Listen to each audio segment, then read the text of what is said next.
আসসালামু আলাইকুম রহমতুল্লাহ। আশা করি সবাই ভালো আছেন। আমিও খুব ভালো আছি। আবারও আপনাদের সবাইকে ঈদ মোবারক জানাই। যদিও ঈদ হয়ে গেছে 2-3 দিন আগেই। আসলে আমি ঈদের কোনো ভিডিও আপলোড করতে পারিনি, তার একটাই কারণ গ্রামে অনেক পরিমাণে নেটের প্রবলেম, নেট অনেক স্লো। আমি আসলে ঈদের দিন একটা ভিডিও আপনাদের সাথে শেয়ার করেছিলাম, সেটাতেই 2 মিনিটের একটা ভিডিও দিতে গিয়ে আমার ভাই 2 ঘন্টা লেগে গিয়েছিল। এই জন্য খুবই বিরক্তিকর লাগে। তো এই জন্য আমি আসলে তার সাথে কন্ট্যাক্টও করতে পারি না বাড়িতে গিয়ে। যাই হোক, তো ঈদের দিনে রান্নার একটা ভিডিও নিয়ে আমি চলে আসলাম আপনাদের সামনে। যদিও এই রান্নাটা আমার 2য় নম্বরের রান্না, আর প্রথম বেলায় আমি রান্না করেছিলাম ফিলি ফ্যাপসা, ওটা হচ্ছে অনেক আগেই চলে আসছিল তাই জন্য। তো দেখেন এই কড়াইটাতে আমি 5 কেজি মাংস বসিয়েছি। 5 কেজি মাংসতে ওই যে টিনের খুন্তি, যেটাকে হাতা বলা হয়, ওটা দিয়ে কষাইতে গিয়ে আমার হাতের অবস্থা একদম খারাপ। যেখানটায় লাগে ওখানটায় লাল হয়ে যায়, ব্যথা হয় প্রচণ্ড রকমের পরে। তো দেখে মনে হচ্ছে মাংস অনেক কম, বাট কড়াইটা অনেক বড়। এটাতে 5 কেজি মাংস বসিয়েছি আমাদের বাড়ির মানুষের জন্য। যদিও আত্মীয় স্বজন আসার সম্ভাবনা নাই ঈদের দিন, তো নাই, কারণ সবার বাড়ি কুরবানি থাকে, ঈদের দিন গেস্ট আসে না। তো ঈদের দিনে 5 কেজি মাংস প্রতিবারই রান্না করি, 5 কেজি করে আমাদের বাসার মানুষের জন্য। আর এলাকা থেকে 2-1 জন যদি আসলো, না হলে ঈদের গেস্ট আসে মূলত ঈদের পর দিন। তো আমি মাংস বসাইতে গিয়ে, আমার 2টা মেয়ে আছে বড় বড়, মৌসি এবং মাইশা। মেয়ে দুটাকেই কষানো মাংস প্রতিবারই দিই আমি।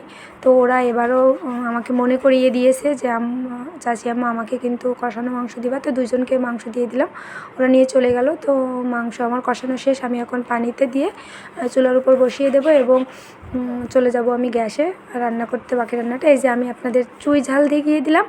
এটা হচ্ছে আমাদের নিজের গাছের চুই আর কি, আমার শাশুড়ির চুই গাছ থেকে এই চুইটা নেওয়া, কেনা না। তো আমাদের যশোরের মানুষের অনেক প্রিয় একটা জিনিস যে গরুর মাংসের সাথে চুই ঝাল দিয়ে খাওয়া। যদিও এখন সমস্ত এলাকায় এটা মানুষ জানে। আগে একটা সময় ছিল, আমি যখন ঢাকায় এসেছিলাম তখন কাউকে আমি চুই ঝাল চিনাইতে পারতাম না। আমি যেখানেই থাকতাম সেখানে তারা চুই ঝাল চিনতো না। আমি যদি আকার ইঙ্গিতে বুঝাতে যেতাম তাহলে তারা বুঝতো ডাঁটা। তো দেখেন হাতের অবস্থা খুবই খারাপ। তো আমার মাংসের প্রচণ্ড সুন্দর রকমের একটা কালার আসছে। এটার একটা কারণ আছে, কারণ আজকে আমি সমস্ত রান্না বাটা মশলা দিয়ে করব। তার ইচ্ছা করে যে বাটা মশলা দিয়ে করতেছি তা না, প্রতিবারই ব্লেন্ডার করা মশলা দিয়ে করি, কিন্তু আসলে এবার মশলাটা আনা হয়নি ব্লেন্ডার করে, তাই জন্য আমরা সমস্ত ব্লেন্ডারটা পাটাই করেছি। আর আমি রান্না করছি তার কারণ ঈদের দিনের রান্নাটা আমি করি, বাকি দিন ভাবি করে। আর রান্না যদিও আমি করি, কিন্তু সমস্ত কেটে কুটে গুছিয়ে দেন ভাবি, এবং রান্না করার সময় আমরা 2জনই একসাথে বসেই রান্না করি। তো আর এই যে পাশের যে হাঁড়িটা দেখতে পাচ্ছেন, অনেকে হয়তো এই হাঁড়িটা দেখে অনেকে বলতে পারেন যে এই হাঁড়িটা কি কখনো পরিষ্কার করা হয় না। আসলে ওই হাঁড়িটা কখনো পরিষ্কার করা হয় না, কারণ ওটা হচ্ছে গরুর খাবার রান্না করা হাঁড়ি। তো যেহেতু এটা চুলো, মানে দো চুলো যেটাকে আমাদের গ্রামে বলে, দুই চুলা। তো এক চুলায় রান্না হয়, আরেক চুলায় যে হালকা তাপটা ওঠে, এটা হচ্ছে গিয়ে গরুর খাবারটা রান্না হয়, খুদ কিংবা ভাত যেটা রান্না করা হয়।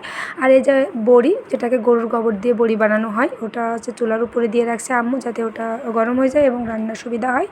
যদিও ওটা দিয়ে আমরা রান্না করি না, আমরা কাঠখড়ি যেটাকে বলে, তারপরে এই যে লাকড়ি, এটা দিয়েই রান্না করা হয় বেশিরভাগ।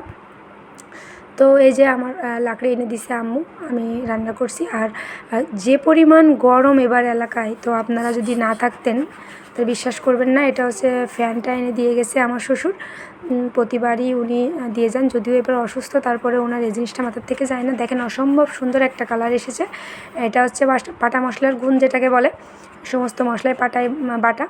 তো এখন চুলাতে এটা রান্না হবে, আর আমি চলে যাব গ্যাসে বাকি রান্নাটা করতে, কারণ শুধুমাত্র চুলায় বসে থাকলে আমি এত গরমে আমি রান্নাঘরে থাকতে পারছি না। আর সবথেকে বড় কথা, আমাদের রান্নাঘরটা একটু বদ্ধ টাইপের, 2 পাশে 2টা জানালা রয়েছে, কিন্তু ওই জানালা 2টা খুলতে পারি না, কারণ রাস্তার সাইডের আর জানালা দিয়ে ঈদের দিন আজকে প্রচুর রকমের মানুষ যাবে, উকি ঝুঁকি মারবে। আর আমরা বাইরে থাকি, আমাদের প্রতি গ্রামের মানুষের একটা অন্যরকম কিউরিসিটি থাকে। তো এখন আমি চলে আসলাম চুলায় থেকে গ্যাসের চুলায়। তো গ্যাসের চুলায় আমি রান্না করব এখন গরুর মগজ ভাজি করব, যেটাকে আমাদের গ্রামের ভাষায় বলি ঘিলু। তো মগজটাকে আমি আগে গরম পানি দিয়ে পরিষ্কার করে নিয়ে, ওর থেকে লাল যে সেরা উপসেরা কিংবা রক্তগুলো পরিষ্কার করে ধুয়ে আমি সুন্দর করে কেটে রাখছি। আর এই ঘিলুটা ভাজি করব আমি শুধুমাত্র আমার 2 বাচ্চার জন্য, আমার ছোটো বেবি এবং ভাবির ছোটো বেবি, তাদের জন্য ঝাল ছাড়া শুধু পেঁয়াজ এবং হালকা মশলা দিয়ে রান্না করব, গরম মশলা দিব না। তো দেখেন আমাদের মশলাগুলো আমরা বেটে রাখছি, আমরা হিসাব করে মশলা বাটছি, খুব বেশি মশলা বাটি নাই, কারণ বাটা মশলাটা ফ্রিজে রেখে রান্না করলে সেই বাটা মশলার মতো হয়ে যায়, ফ্রিজে রাখার মশলার মতো, যেটা আসলে আমার হাজব্যান্ড খুব বেশি পছন্দ করে না। তো যদি আপনারা বলতে পারেন যে বাসায় রান্না করি কী করে, আমি কখনোই আদা রসুন পেস্ট করে ফ্রিজে রাখি না। আমি সবসময়, আমার একটা পাটা থাকে আমার রান্নাঘরে, তো আমি সবসময় রান্নাটা বাটাটা সবসময় করে রাখি। রান্নাঘরের অবস্থা খারাপ, তার একটাই কারণ হচ্ছে গিয়ে কারণ আমি কোথাও গেলে, রান্না করতে গেলে একদম চারিদিকে ছড়িয়ে ছিটিয়ে রাখি, এটা অন্য কারোর দোষ না। তো সকালবেলা আমি ফিলি ব্যবসা রান্না করে রাখছি, চুলায় আমার গরু মাংস হচ্ছে এবং গ্যাসে এই যে মগজটা ভাজি করছি। এরপরে আমি নিহারিটা ম্যারিনেট করে রাখবো, কারণ আজকের দিনের এটুকুই রান্না, এই 4টা পদের। সকালবেলা রান্না করছিলাম ঈদের দিন সকালে, যেটাকে বলে খিচুড়ি রান্না করছিলাম এবং সিমাই রান্না করছিলাম। আজকে এত গরম, আমরা এই যে বাড়িতে আসছি আর 4 দিন, বাড়িতে এসে কোনো প্রকারে সারাদিনে আমাদের বাচ্চা কাচ্চাও একবার খাচ্ছে, আমরাও একবার খাচ্ছি। তো এই হাতের এই পানিটুকু দেখে বুঝতেই পারছেন আমার কপালের ঘাম, যেটাকে বলে যে প্রচণ্ড রকমের গরম রান্নাঘরের ভিতরে। আর আপনারা এই আলোটা দেখে বুঝতে পারছেন, মনে হয় আমি রাত্রে রান্না করছি, আসলে রাত্রে না। এই যে ফিলি ব্যবসা রান্না করে রাখছিলাম সকালবেলা, যে রান্নাঘরটা একটু বদ্ধ টাইপের, তো এই জন্য মনে হচ্ছে যে আমি অন্ধকার হয়ে গেছে, এই সাইডটা বেশি একটা আলো পড়ে না। তো এই যে আমার মগজ ভাজি প্রায় শেষ হয়ে যাচ্ছে। সরি, বলে ফেললাম আমার মগজ ভাজি, এটা হচ্ছে গরুর মগজ ভাজি, আমার মগজ ভাজি না, আমি রান্না করছি তাই।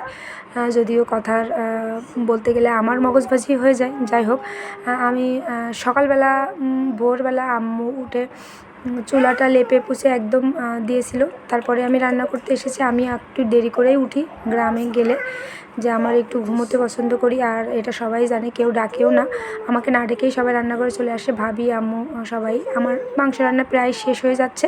তো দেখেন আমি আমার শাশুড়ির চুলাটা ভেঙে ফেলছি, তো মানে চুলার মুখটা অনেক ছোট, আর এটা হচ্ছে বন্ধু চুলার হয় কি কখনো আগুন ওঠে না চারপাশ দিয়ে, কিন্তু আমার এই চুলাটা রান্না করতে গেলে প্রচণ্ড রকমের রাগ লাগে, এই জন্য আমি চারপাশ দিয়ে একটু পাত খড়ি দিয়ে আগুন ওঠানোর ব্যবস্থা করে নিই, তাহলে রান্নাটা দ্রুত হয়। এই জন্য হচ্ছে গিয়ে আমার ভালো লাগে রান্নাটাও করতে। তো এখন চলে আসলাম নেহারি ম্যারিনেট করতে, যেটা ম্যারিনেট করে আমি রেখে দেবো, তারপরে হচ্ছে গিয়ে যখন গরুর মগজটা ভাজি হয়ে যাবে তখন ওটা চুলাতে বসিয়ে দেবো। তো মশলাটা এবার যেহেতু আমাদের পাটায় বাটা মশলা, আর যেহেতু লাকড়ির চুলো রান্না, সেহেতু অবশ্যই ভালো হওয়ার কথা। তো যদিও ভিডিওটা আমি পরে আপনাদের সাথে শেয়ার করছি, তো রান্নাটা আসলে মজা হয়েছিল, সবাই ভালো বলেছে। আর মশলাটা প্রায় শেষ, দেখেন আমরা হিসাব করেই নিয়েছিলাম আজকে যতটুকু রান্না করব ততটুকুই মশলা আমরা বাটবো, তো ততটুকুই মশলা বাটা হয়েছে। আর প্রায় রান্নাও প্রায় শেষ, মশলাও আমাদের প্রায় শেষ। তো ম্যারিনেট করা রেখে দিয়ে তারপরে যখন গরুর মগজটা ভাজি হয়ে যাবে তখন আমি ওটাকে চুলায় বসিয়ে দিয়ে রান্নাঘর থেকে বের হয়ে যাব। প্রচণ্ড রকমের গরম, ছোটো একটা ফ্যানও আনিয়ে রাখা হয়েছে, কিন্তু ওই ফ্যানের বাতাসটা আসলে গায়ে লাগছে না, কারণ একবার আমি কাঠের চুলায় যাচ্ছি, একবার আমি গ্যাসের চুলায় যাচ্ছি, এই জন্য আমার সম্ভব হচ্ছে না বাতাসটা খাওয়ার। আর বাতাসটাও খুব স্লো দিতে হয়েছে, কারণ যদি রান্নাঘরের মধ্যে ফ্যানটা রাখা হয় তাহলে বাতাসটার জন্য চুলাটা জ্বলে না। যাই হোক, আমার আর ম্যারিনেট করা হয়ে যাবে এক্ষুনি। তো অনেকক্ষণ পরে আমি মনে পড়ছে যে আমি এখানের মধ্যে শুকনো মরিচ দেইনি, মানে গরমের মধ্যে এতটাই খারাপ অবস্থা। আরেকটা জিনিস, যে আজকের রান্নার মধ্যে আমি কোনো বাটা মশলা, গরম মশলা ইউজ করিনি, বাটা সমস্ত মশলাগুলোই আমি আস্তে আস্তে দিয়ে আমি রান্না করার চেষ্টা করেছি, মানে এতে মাংসের কিংবা যে কোনো কিছু রান্নার টেস্টটা একটু অন্যরকম হয়।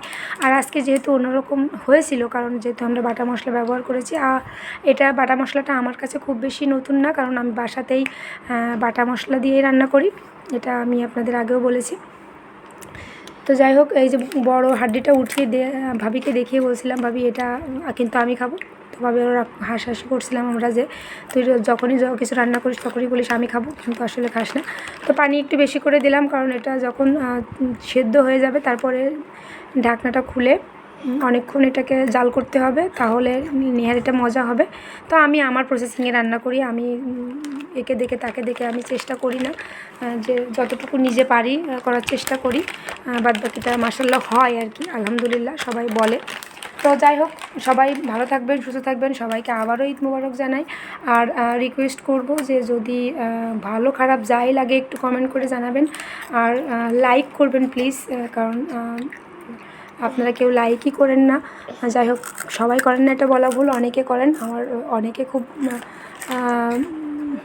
ভক্ত যাকে বলে আছে, আমার স্টুডেন্টগুলো আছে। যাই হোক, তো আমি চুলায় বসিয়ে দিলাম, দিয়ে আমি এখন বের হয়ে যাব।